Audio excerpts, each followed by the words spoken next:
Krishna Krishna Krishna Ram Ram Ram Hare Hare, Hare Krishna Krishna Krishna Hare Hare, Hare Ram Ram Ram Hare Hare, Hare Krishna Krishna Krishna Hare Hare Krishna. Thank you so much for participating in morning Japa session. Now it's time for today's transcendental quote by our beloved Srila Prabhupada.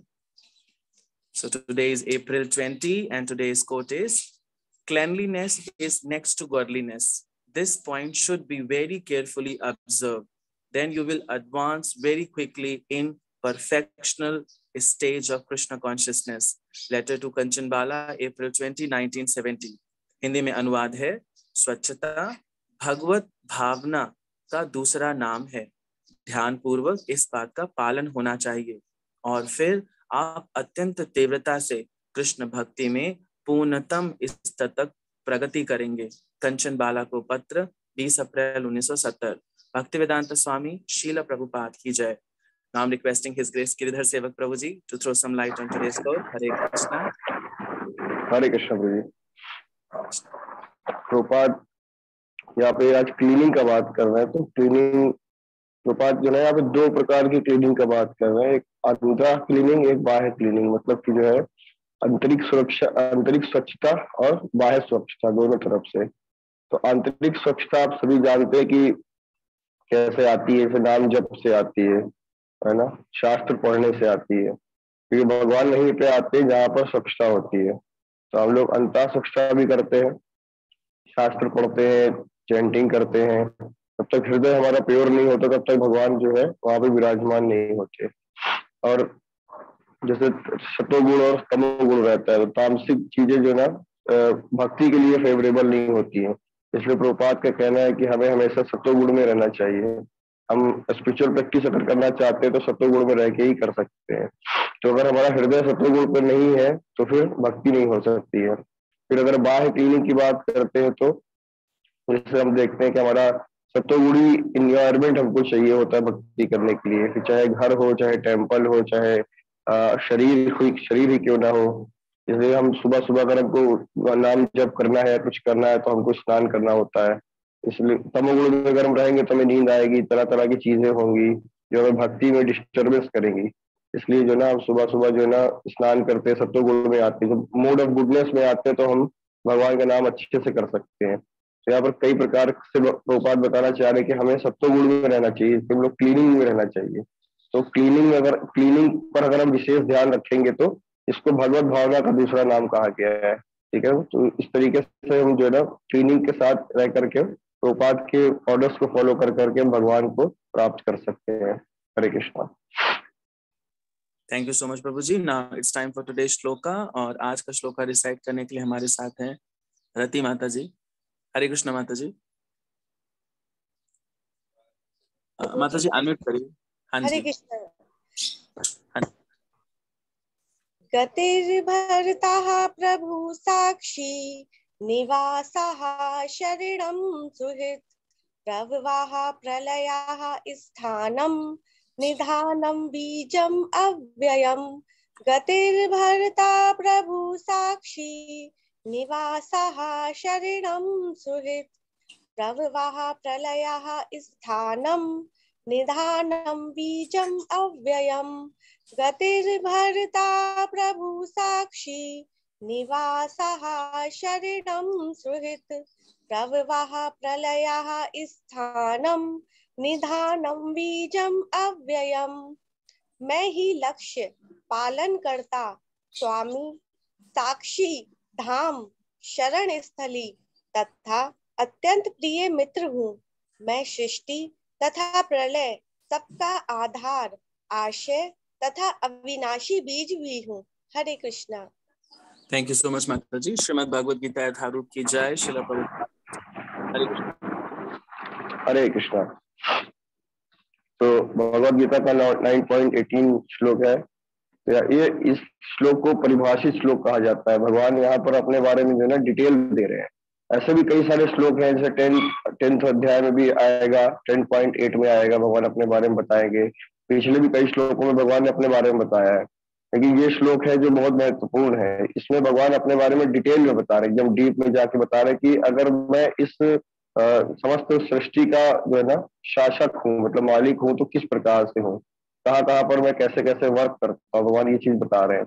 इसमें चार तरीके से इसको तोड़ते श्लोक को। गतिर्भर्ता प्रभु साक्षी, ये first part आएगा। फिर निवासा शरणम सुहता, ये सेकंड पार्ट आएगा। फिर प्रभवा प्रलय स्थानम, तीसरा पार्ट है। फिर निधानम बीजम व्ययम, चौथा पार्ट है। तो इसमें लगभग 11-12 चीजों के बारे में भगवान बता रहे कि मैं क्या क्या हूँ। पहला क्या है, मैं सबकी गति हूँ, मैं इस जगत की गति हूँ। मतलब गति का मतलब है, गति का मतलब पहले होता है, गति शब्द कहाँ से आया है, गति का मतलब जाना होता है। जाना का मतलब कि इसे मोक्ष प्राप्त करना, कहीं जाना। ठीक है, भगवान यहाँ पे बता रहे हैं कि इसका अर्थ है कि अतिरिक्त, इसका अर्थ है कि श्री कृष्ण के अतिरिक्त सभी जीवों की कोई और गति नहीं हो सकती है। मतलब कि भगवान ये बताना चाह रहे हैं कि जीव जो है, जीव हमेशा दो ही चीज कर सकता है, या तो फिर वो भगवान की सेवा कर सकता है, या फिर वो माया की सेवा कर सकता है। तो माया की सेवा में बताते हैं अनेक प्रकार के जो है भयानक क्लेश आते हैं, कष्ट आते हैं, और श्री कृष्ण की जो सेवा होती है उसमें अपार सुख आते हैं। तो जो भी लोग इंटेलिजेंट हैं, जो भी लोग कृष्ण की सेवा में इंटरेस्ट रखते हैं, उनको बुद्धिमान कहा गया है। तो जो इंटेलिजेंट है वो हमेशा कृष्ण की सेवा जो है ना चुनते हैं। तो इस प्रकार से कृष्ण बताते हैं कि जो है मैं ही सबकी गति हूँ। दूसरा भगवान यहाँ पे बता रहे हैं भर्ता, गतिर्भर्ता। भर्ता का मतलब है कि एक तरीके से होता है कि हम किसी के भर्ता है, मतलब हम उसका पालन करते हैं, तो भोजन देने वाला। ठीक है, तो भगवान यहाँ पे ये कहना चाह रहे हैं कि जब तक कृष्ण नहीं चाहेंगे तब तक इस पूरे संपूर्ण जगत में, विराट जगत में कोई भी व्यक्ति एक अन्न का दाना नहीं खा सकता है। तो जैसे कि हम देखते भी हैं कि अगर कृष्ण चाहते हैं तो हमें जो है घने से घने जंगल में भी भोजन प्राप्त हो जाएगा। और अगर कृष्ण नहीं चाहते हैं तो अगर हम राजा के भी पुत्र हैं ना, तो भी उस दिन हमारे पेट में अन्न नहीं जाता है। उसका बहुत अच्छा आप सभी को होगा कि कभी कभी कृष्ण की इच्छा नहीं होती है कि हम खाना खाएं, तो हमारे सामने थाली होगा, घर में प्रचुर मात्रा में अन्न भरा होगा, सब कुछ होगा, लेकिन हमारे शरीर में ज्वार उत्पन्न हो जाएगा, मतलब बहुत तेज बुखार आ जाएगा। कितना भी आपका खाने का मन होगा, खाना आपको अच्छा नहीं लगेगा। कभी कभी होता है कि हम थाली लेकर के बैठेंगे, कोई अचानक फोन आ जाएगा तो हमको भागना पड़ जाता है इमरजेंसी में। खाना सामने होगा लेकिन आप नहीं खा सकते हैं। कभी होता है कि हम थाली लेके बैठेंगे, किसी से लड़ाई हो जाती है। तो भगवान ये बताना चाह रहे कि जब तक मेरी इच्छा नहीं होगी तब तक आप जो है अन्न का एक भी दाना ग्रहण नहीं कर सकते हैं। तो ये भरता है।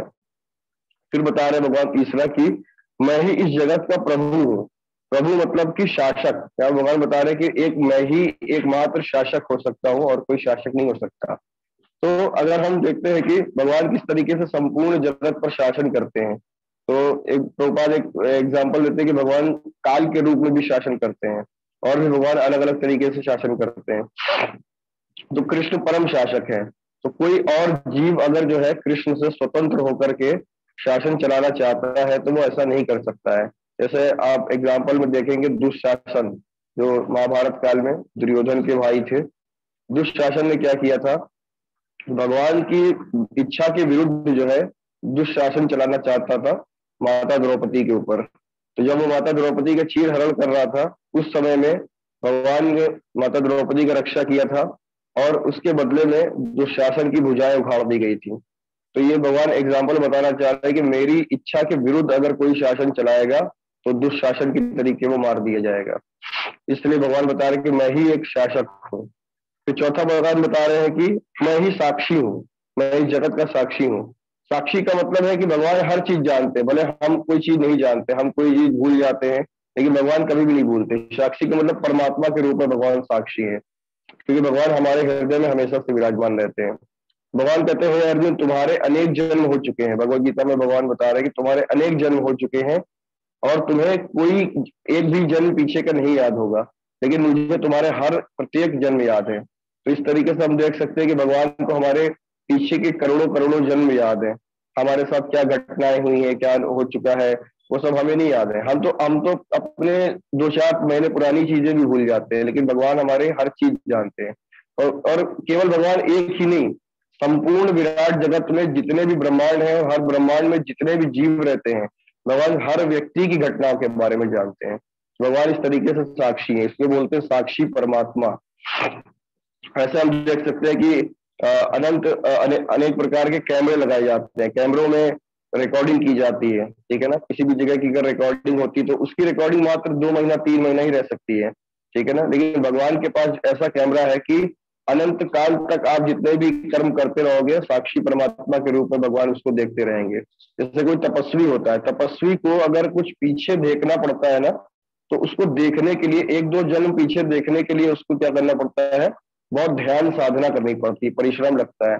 लेकिन भगवान के साथ ऐसा नहीं, भगवान को कोई परिश्रम नहीं करना पड़ता, भगवान 1 सेकंड के अंदर सब कुछ देख सकते हैं। तो भगवान कह रहे कि मैं ही जो है ना इस जगत का साक्षी हूँ, पिछले पिछले कई कल्पों में क्या हो चुका है, यहाँ तक कि ब्रह्मा का भी क्या स्थिति रही है, भगवान बता सकते हैं। तो 5वां भगवान बताते हैं कि मैं ही इस जगत का निवास हूँ, निवासा। तो भगवान बता रहे हैं कि इस संपूर्ण जगत का निवास कैसे है भगवान। तो भगवान भगवद गीता में बताते हैं, अर्जुन मेरे शरीर में एक ही स्थान में चराचर सृष्टि को आप देख सकते हो। अर्जुन से जब भगवान विश्व रूप दिखा रहे हैं तो बोलते मेरे ही शरीर में एक ही स्थान में पूरा संपूर्ण ब्रह्मांड को देखो। मैं अपने हाथों में, भगवान कहते हैं जब मैं अपने हाथों में घोड़े की लगाम और चाबुक लेकर के बैठा हूँ और मेरे इसी शरीर के अंदर एक ही स्थान में तुम चराचर संपूर्ण विराट जगत को देख सकते हो।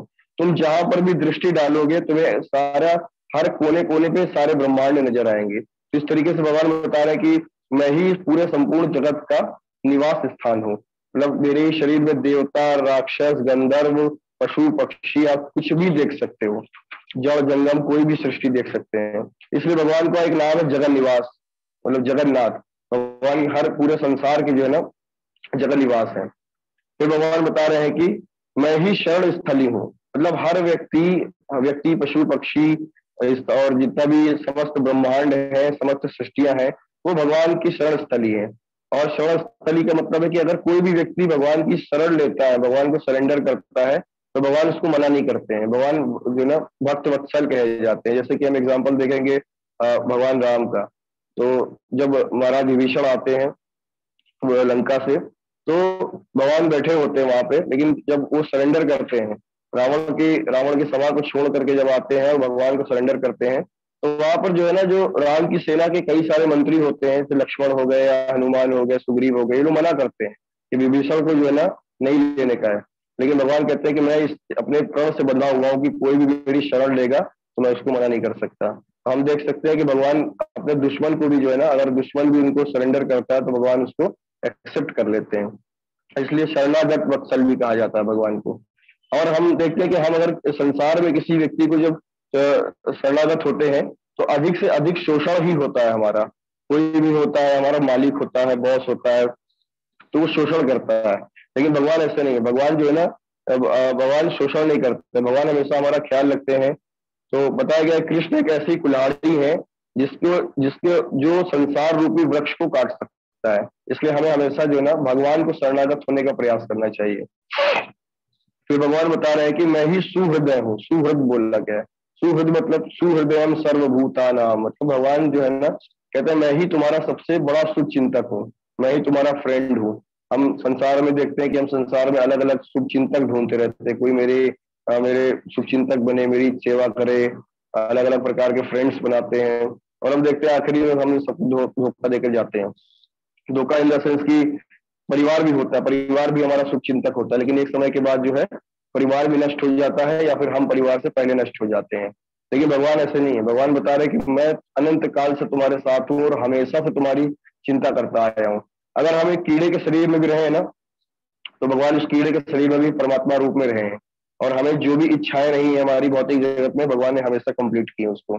तो इससे अच्छा जो है ना फ्रेंड और शुभ चिंतक कोई नहीं हो सकता है। फिर 8वां बता रहे हैं कि मैं ही इस जगत का प्रभव हूँ। प्रभव मतलब कि जीव जैसे होता है, मतलब सभी की उत्पत्ति, इस पूरे संसार की और जीवों की, पूरे ब्रह्मांडों की जो उत्पत्ति होती, क्रिएशन होता है, भगवान बता रहे कि मैं ही उन सबका प्रभव हूँ। तो बताया गया संपूर्ण जगत की उत्पत्ति का कारण भगवान ही है, और प्रत्येक जीव और उनके द्वारा ही शक्ति प्राप्त करता है। जो भी शक्तियां आती हैं, चाहे हम हो, ब्रह्मा हो, शिव हो, कोई भी विष्णु हो, ये सभी जितने भी शक्तियां प्राप्त होती हैं ये कृष्ण से ही प्राप्त होती हैं। हम अगर कुछ भी कर पाते हैं इस संपूर्ण विराट जगत में तो भगवान की पावर से कर पाते हैं। सॉरी। फिर भगवान बताते हैं कि मैं ही प्रलय भी हूँ। तो प्रलय कैसे है, जैसे पिछले अध्याय में आप लोगों ने देखा होगा कि जो है कैसे महाविष्णु के शरीर से जो है ना क्रिएशन होता है, फिर जो है ना गर्भोदक्षाई विष्णु आते हैं, फिर गर्भोदक्षाई विष्णु से ब्रह्मा जी का जो है ना उत्पत्ति होती है, फिर ब्रह्मा जी की उत्पत्ति से संपूर्ण विराट जगत प्रकट होता है, फिर सारे ब्रह्मांडों का क्रिएशन होता है। फिर प्रलय के टाइम पर कालोदक्षाई विष्णु क्या करते हैं, एक निश्वास लेकर के अपने सारे ब्रह्मांडों को अपने अंदर वापस खींच लेते हैं और संपूर्ण जगत में प्रलय हो जाती है। तो भगवान बता रहे हैं कि मैं ही जो है ना प्रलय भी हूँ और मैं ही इस जगत का स्थान हूँ। स्थान का मतलब है कि जब प्रलय हो जाती है तो प्रलय के बाद जो है ना भगवान ही जो है ना सारी चराचर सृष्टि को और समस्त जीवात्माओं को अपने अंदर स्थान देते हैं। मतलब जो है ना अपने महाविष्णु के शरीर के अंदर सारी जड़ जंगम जो प्रकृति है वो स्थान पाती है। फिर भगवान बता दे कि मैं ही जो है ना इस जगत का निधान हूँ। निधान का मतलब क्या होता है, संपत्ति। तो यहाँ पे प्रभुपाद एग्जाम्पल देते हैं कि हम तरह तरह की संपत्ति जो है ना अर्जित करने का प्रयास करते हैं। हम पैसा कमाने का सोच रहे हैं, हम घर बनाने का सोच रहे हैं, हम गाड़ी लेने का सोच रहे हैं, जितने भी संपत्ति में चीजें आती हैं हम उसके पीछे भागते हैं। लेकिन प्रभुपाद करें कि अगर आप कृष्ण नामक संपत्ति को अर्जित कर लेते हैं एक बार, तो आप इस भौतिक जगत से छूट सकते हैं, इस भौतिक जो है ना सागर को क्रॉस कर सकते हैं।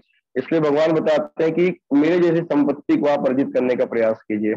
जो कृष्ण को वश में कर लेता है वही एकमात्र धनवान बोला गया है यहाँ पे। फिर भगवान कह रहे हैं कि मैं ही एक अविनाशी बीज हूँ।